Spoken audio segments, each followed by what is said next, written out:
শুরুতে আমরা এমন এক সময়কে দেখতে পাই যখন পৃথিবীতে পানির অনেক সংকট। পানি না থাকার কারণে পৃথিবীর যে অঞ্চলগুলো সবুজ শ্যামল ছিল সেগুলো এখন মরুভূমিতে পরিণত হয়েছে। অর্ধেকের চেয়েও বেশি মানুষ পানি শূন্যতার কারণে মারা গিয়েছে। বাকি অল্প কিছু মানুষ পৃথিবীর যে জায়গাগুলোতে এখনো পানি আছে, যেখানে মোটামুটি সব পাওয়া যায়, সেখানে গিয়ে থাকছে। কিন্তু সব সময় যেটা হয়, পৃথিবীতে ধনীদের উপর যত সমস্যাই আসুক না কেন, তাতে তাদের কিছু হয় না। ঠিক এমনই কিছু এখানেও হচ্ছে। বড় বড় প্রাইভেট কোম্পানিরা মাটির একদম গভীর থেকে পানি তোলার জন্য বিভিন্ন জায়গায় পাওয়ারফুল মেশিন বসিয়ে দিয়েছে, কারণ এখনো কোথাও কোথাও এমন জায়গা আছে যেখানে মাটি থেকে পানি উত্তোলন করা যায়। আর সেখান থেকে যতটুকু পানি বের হয় সেগুলোকে তারা শহরে সাপ্লাই করে দেয়, যেখানে ধনীরা বসবাস করে। কিন্তু বেচারা গরিবরা গ্রামে বসবাস করতে বাধ্য। তাদের মধ্যে হোমস নামের একটা পরিবার আছে, যেখানের মধ্যে একজন পিতা নেস্ট, মা ক্যাথরিন, বড় মেয়ে ম্যারি আর ছোট ছেলে জেরম অনেক কষ্ট করে এই পরিবার গ্রামে থেকে বসবাস করছে। নেস্টের অনেক বড় একটা জমি আছে, যেখানে তার পিতা চাষবাস করত। কিন্তু পানির অভাবের কারণে নেস্ট জমিটিতে কৃষিকাজ করতে পারছিল না। সে সরকারের সাথে কথা বলেছে যে আমার জমি এখনো উর্বর আছে, অর্থাৎ এখানে পানি দিলে ফসল ফলানো সম্ভব। তবে কারো থেকে নেস্টের কথাই বিশ্বাস হয় না। তাই নেস্ট নিজেই জমি খনন করতে থাকে, এই আশায় যে এখান থেকে ভাগ্যক্রমে কোনো পানি বের হলে সে আবার চাষবাস করতে পারবে এবং সেই ফসলগুলো বিক্রি করে পানির অভাবকে নিজের পরিবারের জন্য পূরণ করতে পারবে। একদিন নেস্টের জমিতে, যেখানে সে পানি বের করার জন্য মেশিন লাগিয়েছিল, সেখানে দুজন চোর চলে আসে, যারা সেই মেশিনটাকে চুরি করতে এসেছে। নেস্ট এটা জানতে পেরে সে দ্রুত তার গান নিয়ে সেখানে পৌঁছায়। আর চোররা যখনই জানতে পারে নেস্ট এখানে এসে গিয়েছে, তখন তারা বাহানা করে যে আমরা তো অনেক দূর থেকে এসেছি, আমাদের একটু পানি দিলে অনেক উপকৃত হতাম। এটা বলেই সে চোর তার কাছে থাকা গান বের করে যেন সে নেস্টকে গুলি করতে পারে। কিন্তু নেস্ট এমন চোরদের সাথে প্রতিদিন মোকাবেলা করত, তাই সে দ্রুত চোরটি শুট করার আগেই তাকে গুলি করে মেরে ফেলে। নেস্ট তার মেশিন চেক করতে আসে, তখন বেচারা জানতে পারে এখান থেকে যে অল্প পানি বের হতো সেগুলো এখন শেষ হয়ে গিয়েছে। তার মানে এখন তাকে দূরের কোনো একটি জায়গায় গর্ত করে মেশিন লাগাতে হবে যেন সেখান থেকে পানি বের করা যায়। নেস্ট জেরোমের সাথে ওয়াটারম্যানের কাছে আসে।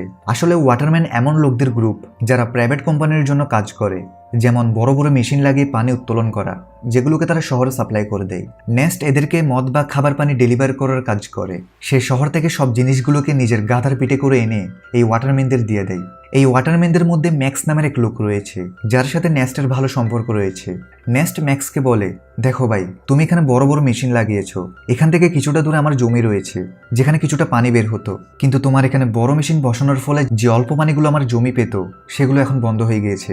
তুমি কি তোমার এই মেশিনের লাইন অন্য জায়গায় নিতে পারবে? ম্যাক্স বলে, এটা তো আমার কাজ না, তুমি কথা বলতে চাইলে আমাদের বসের সাথে বলতে পারো।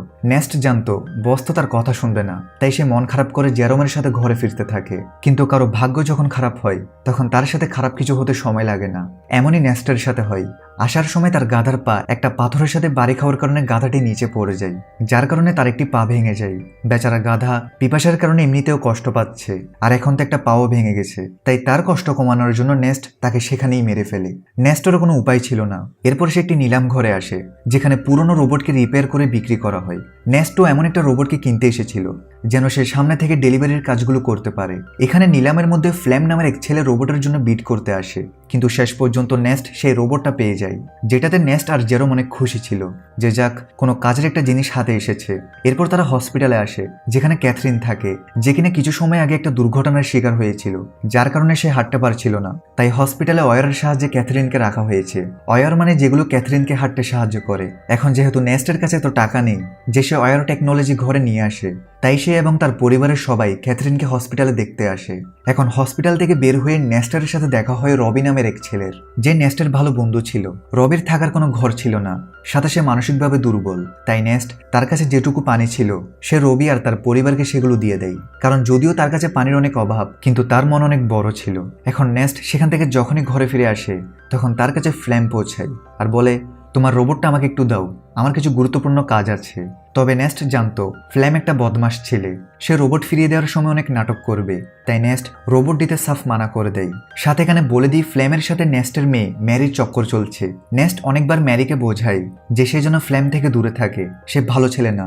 কিন্তু ম্যারি জীবনে কোনো ছেঁকা না খাওয়ার কারণে সে নেস্টের কথায় রাজি হয় না, বরং সে ফ্ল্যামের কারণে তার পিতাকে ঘৃণা করে। এখন মা বাবার কথা না শোনার কারণে ম্যারির সাথে খারাপ কিছু ঘটতে চলেছে কিনা তা আমরা সামনে জানতে পারবো।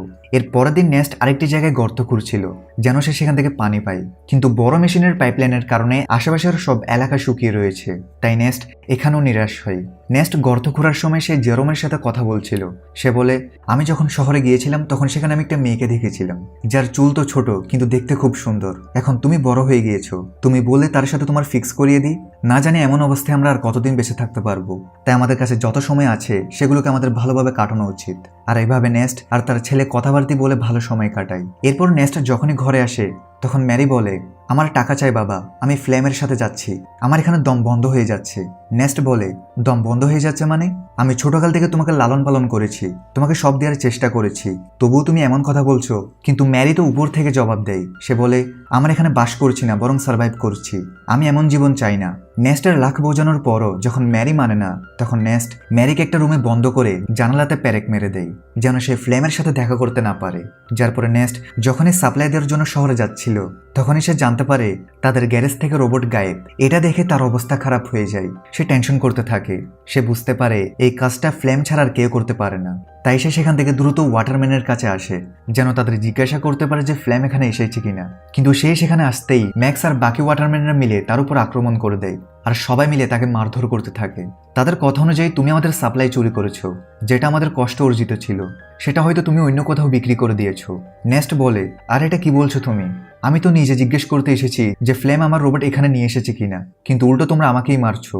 নেস্ট বুঝতে পারে অবশ্যই ফ্লেম নেস্টের বদলে সাপ্লাই নিয়ে নিয়েছে, আর সেটা ওয়াটারম্যানদের দেওয়ার বদলে চুরি করে অন্য কোথাও নিয়ে গিয়েছে। তাই নেস্ট যেমনি করে ওয়াটারম্যানদের থেকে নিজেকে ছাড়িয়ে ফ্লেমকে খুঁজতে থাকে। আর বেশ কিছুক্ষণ খোঁজার পর সে ফ্লেমকে পেয়ে যায়, এবং নেস্টের সন্দেহ সঠিক ছিল, ফ্লেমই সাপ্লাই চুরি করেছে, আর সেটা সে আরামে খাচ্ছিল। তাই নেস্ট গান পয়েন্ট করে ফ্লেমকে ভয় লাগায় আর তাকে ওয়াটারম্যানের কাছে নিয়ে যেতে থাকে, এটা বলার জন্য যে সাপ্লাই আমি নয় বরং ফ্লেম চুরি করেছে।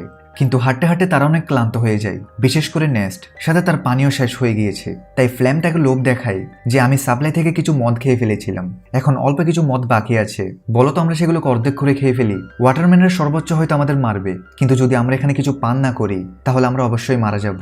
এটাতে নেস্ট রাজি হয়, কিন্তু যখনই সে ফ্লেমকে রশি থেকে মুক্ত করে তখন ফ্লেম তাকেই হামলা করে বসে। বেচারা নেস্ট আগে থেকে অনেক তৃষ্ণার্ত ছিল, আর এখন মার খাওয়ার কারণে তার অনেক রক্তক্ষরণ হতে থাকে। এরপরে ফ্লেম জোর করে সব মদগুলোকে নেস্টের মুখে ঢেলে দেয়, যেন ওয়াটারম্যান যখন তাকে দেখবে তখন তাদের বিশ্বাস হয়ে যায় যে নেস্টই সাপ্লাই চুরি করেছে, আর সেই তাদের মদ খেয়ে ফেলেছে। এছাড়াও ফ্লেম নেস্টকে মেরে মেরে রোবটের সাথেই বেঁধে দেয়, যেন সবাই বুঝতে পারে রোবট আউট অফ কন্ট্রোল হয়ে নেস্টকে আক্রমণ করেছে, যার ফলে তার মৃত্যু হয়ে যায়। আর এটাই হয়, বেচারা নেস্ট মারা যায়।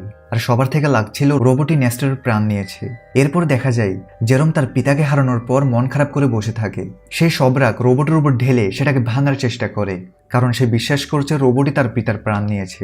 তখন ফ্লেম জেরোমকে এসে বলে, রোবট ভেঙে কি লাভ, এটা সামনে গিয়ে আমাদেরই কাজে আসবে, তাই এটাকে ভাঙিও না, চিন্তা করো না, আমি আছি তো, আমি তোমার পরিবারকে সামলাবো, তোমার ও ম্যারির ভালো খেয়াল রাখবো।